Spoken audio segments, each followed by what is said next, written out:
Ibinida ng mga dog lovers sa Calamba, Laguna ang kanilang mga naka-costume na alaga sa taunang Dogapalooza. Ang iba sa mga cute na aso, nag-tricks pa. Ang mainit na balita, hatid ni Micaela Papa.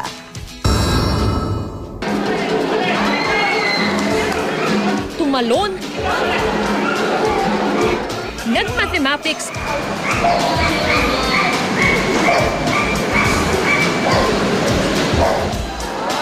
at nag-ballroom pa.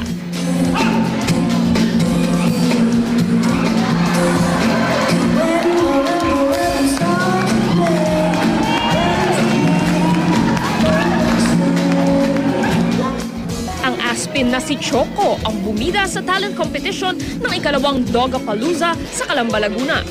Para i-promote ko yung mga aspin na aso na hindi lang mga pure breed o mixed breed ang pwedeng i-train.